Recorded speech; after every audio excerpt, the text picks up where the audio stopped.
അസ്സലാമു അലൈക്കും വറഹ്മത്തുള്ളാഹി വബറകാതുഹു. റിയാദുസ് സ്വാലിഹീൻ ഹദീസ് നമ്പർ 35. വഅൻ അതാ ഇബ്നു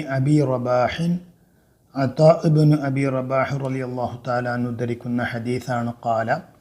ഖാല ഇബ്നു അബ്ബാസ് റളിയല്ലാഹു അൻഹുമ, ഇബ്നു അബ്ബാസ് റളിയല്ലാഹു തആല അൻഹു എന്നോട് പറഞ്ഞു, അലാ ഉരീക ഇംറഅതൻ മിൻ അഹ്ലിൽ ജന്ന, നിനക്ക് ഞാൻ സ്വർഗാവകാശിയായ സ്വർഗത്തിൽ പ്രവേശിച്ച ഒരു സ്ത്രീയെ ഞാൻ കാണിച്ചു തരട്ടെയോ?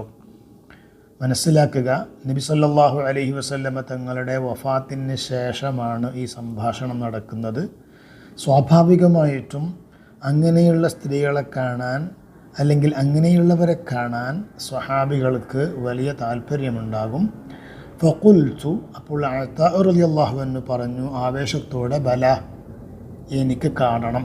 ഖാല, അപ്പോൾ ഇബ്നു അബ്ബാസ് റളിയല്ലാഹു തആല അൻഹു ഇതിങ്ങനെ ചൂണ്ടിക്കാണിച്ചു കൊണ്ട് പറഞ്ഞു, ഹാദിഹിൽ മർഅത്തു സൗദാ, ആ കാണുന്ന കറുത്ത നിറത്തിലുള്ള സ്ത്രീ, അത്തത്തിൻ നബിയ സല്ലല്ലാഹു അലൈഹി വസല്ലം, അവർ നബി സല്ലല്ലാഹു അലൈഹി വസല്ലം തങ്ങളുടെ അടുത്തേക്ക് ഒരിക്കൽ വന്നു. ഫഖാലത്ത്, എന്നിട്ട് പറഞ്ഞു, ഇന്നി ഉസ്റഉ, എനിക്ക് ചിലപ്പോൾ ബോധം കെട്ടുപോകാറുണ്ട്. നമ്മൾ ഒരു പക്ഷേ അതിന് അപസ്മാരമെന്ന് പേര് വിളിക്കാം. വ ഇന്നി അതകശഫ്, ബോധം കെട്ടുപോകുമ്പോൾ എൻ്റെ ശരീരത്തിൻ്റെ ഭാഗങ്ങൾ വെളിവാകാറുണ്ട്. എന്ന് പറഞ്ഞാൽ ബോധമില്ലല്ലോ, അപ്പോൾ സ്വാഭാവികമായിട്ടും ശരീരത്തിൽ പുരുഷന്മാർ കാണാൻ പറ്റാത്ത ഭാഗങ്ങൾ ഔറത്ത് കാണുന്നുണ്ട് എന്നർത്ഥം. അതുകൊണ്ട് തന്നെ ഫദ്ഉല്ലാഹ തആല ലി, എനിക്ക് വേണ്ടി അള്ളാഹുവിനോട് ദുആ ചെയ്യണം. ഖാല, അപ്പോൾ നബി സല്ലല്ലാഹു അലൈഹി വസല്ലം തങ്ങൾ പറഞ്ഞു, ഇൻ ശിഅ്തി സ്വബർതി വലക്കിൽ ജന്ന, നീ ഉദ്ദേശിക്കുകയാണെങ്കിൽ സ്വബർതി, നീ ക്ഷമിച്ചോ, വലക്കിൽ ജന്ന, നിനക്ക് ആ ക്ഷമക്ക് പകരമായി അള്ളാഹു തആല സ്വർഗം നൽകും. വ ഇൻ ശിഅ്തി, നീ ഉദ്ദേശിക്കുകയാണെങ്കിൽ ദഅഉതുല്ലാഹ തആല, അള്ളാഹുവിനോട് ഞാൻ ദുആ ചെയ്യാം, അൻ യുആഫിയകി, നിനക്ക് ആഫിയത്ത് ലഭിക്കാൻ, അഥവാ നിൻ്റെ രോഗം അതോടെ ശിഫയായി കിട്ടും. അവിടെ സ്ത്രീ പറഞ്ഞ ആവശ്യം വളരെ ക്ലിയറാണ്. അവർ പറഞ്ഞത് എനിക്ക് ബോധം പോകാറുണ്ട്, അപസ്മാരമുണ്ട്, ദുആ ചെയ്യണമെന്ന് മാത്രമല്ല, അപസ്മാരമുണ്ട്, അതോടൊപ്പം എന്തുണ്ട്, എൻ്റെ ഔറത്ത് വെളിവാകുന്നുമുണ്ട്. അപ്പോൾ നബി സല്ലല്ലാഹു അലൈഹി വസല്ലം തങ്ങൾ അവരെ മനസ്സിലാക്കി അവരുടെ പ്രയാസം എന്താണ് എന്നുള്ളത്. രോഗം മാത്രമല്ല, ഔറത്ത് വെളിവാകുന്നുണ്ട് എന്ന ഒരു കാരണവും കൂടിയുണ്ട്. അപ്പോൾ അവരോട് പറഞ്ഞു, നീ ക്ഷമിക്ക്, കാരണം രോഗത്തിൻ്റെ വേദനയല്ല ഇവിടെ പ്രശ്നം പറയുന്നത്, എങ്കിൽ വേദന സഹിക്കാൻ പറ്റുമെങ്കിൽ നീ ക്ഷമിക്ക്, വലക്കിൽ ജന്ന, സ്വർഗം കിട്ടും.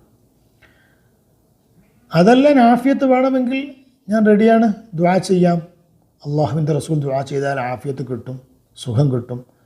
ഫഖാലത്ത്, അപ്പോൾ ആ സ്ത്രീ പറഞ്ഞു, അസ്ബിറു, ഞാൻ ക്ഷമിച്ചു കൊള്ളാം. ഫഖാലത്ത്, പക്ഷെ വീണ്ടും അവർ പറയുന്നു, ഇന്നി അതകശഫ്, ഞാൻ ക്ഷമിക്കാം, പക്ഷേ എൻ്റെ ഔറത്ത് വെളിവാകുന്നുണ്ടല്ലോ, അതിനെന്താ ചെയ്യേണ്ടത്? ഫദ്ഉല്ലാഹ ലി അല്ലാ അതകശഫ്, ഫദ്ഉല്ലാഹ, അള്ളാഹുവിന് ദുആ ചെയ്യണം, അല്ലാ അതകശഫ്, അപസ്മാരം ഉണ്ടാകുന്ന സമയത്ത് എൻ്റെ ഔറത്ത് വെളിവാകാതിരിക്കാൻ വേണ്ടി ദുആ ചെയ്യണം. ഫദഅ ലഹ, അപ്പോൾ നബി സല്ലല്ലാഹു അലൈഹി വസല്ലം തങ്ങൾ അവർക്ക് വേണ്ടി ദുആ ചെയ്തു.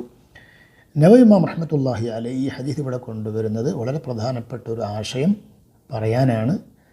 ഒരാൾക്ക് രോഗം വന്ന് ചികിത്സിച്ചില്ലെങ്കിലും അത് ജായിസാണ്, ക്ഷമിക്കുകയാണെങ്കിൽ അത് അനുവദനീയമാണ്. പക്ഷെ ഒരു കണ്ടീഷനുണ്ട്, ആ ക്ഷമ കാരണമായിട്ട് അദ്ദേഹം ആരെയും കംപ്ലൈൻറ്റ് പറയാൻ പാടില്ല, ആരോടും രോഗത്തെക്കുറിച്ച് പറയാൻ പാടില്ല. അതുപോലെ ആളുകൾ വരുമ്പോൾ ഞാൻ ഭയങ്കര തവക്കുലുള്ള ആളാണ്, എനിക്ക് അള്ളാഹുവിൽ ഭരമേൽപ്പിക്കാൻ അറിയുന്നുണ്ട്, ഞാൻ ചികിത്സക്കൊന്നും പോകാറില്ല എന്നൊക്കെ ഒന്ന് വീമ്പിളക്കാൻ വേണ്ടിയാണ്. അങ്ങനെയൊക്കെ ആണെങ്കിൽ അതുകൊണ്ട് കാര്യമൊന്നുമില്ല.